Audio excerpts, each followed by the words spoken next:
একটা চোরটা একটা রেজিম সে মানে সারা মানে 16টা বছর খুনের উপর দাঁড়ায় ছিল, খুন করছে। আপনি দেখেন সে গুম করা শুরু করছে কোন সময়ে 2010-11 থেকেই কিন্তু গুম করা শুরু করছে।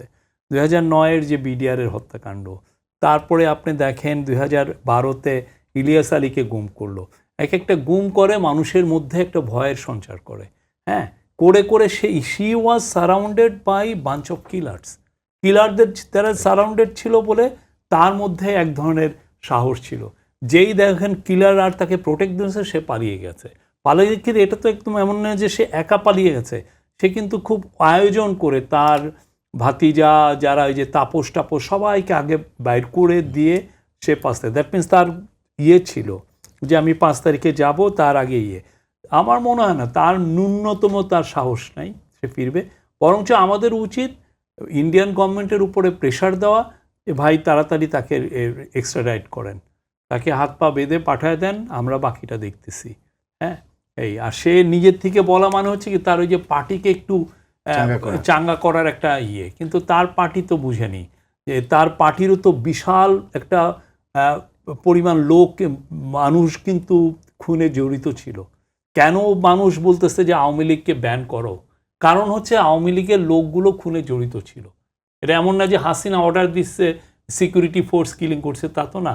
আওয়ামী লীগের লোকগুলো কিলিংয়ে জড়িত ছিল। এবং সবচেয়ে বড় যেটা আপনি ইউএনের যে 127 পাতার যদি রিপোর্ট পড়েন, সেখানে হচ্ছে যে আওয়ামী লীগের এই লোকগুলো ইভেন সিকিউরিটি ফোর্সের সাথে কোলাবোরেট করতেছে।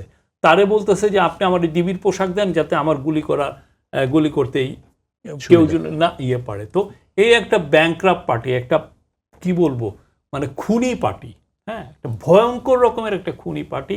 সে আবার তার নেত্রী আবার আসতে চান। এবং এইখানে আমার মনে হয় সেদিন যে জনগণকে যে রিকোয়েস্ট করা হয়েছে যে মিডিয়াদেরকে গভর্নমেন্টের তরফ থেকে এই রিকোয়েস্ট করার দরকার নাই, এটা খুনির নিউজ আপনারা ছাপাতে পারবেন না, সরাসরি বলতে হবে এটা। হ্যাঁ, এখানে কোনো ছাড় নাই। পৃথিবীতে কে খুনিকে মানে প্ল্যাটফর্ম দেয়, কোন দেশে দেয় আপনি দেখেছেন?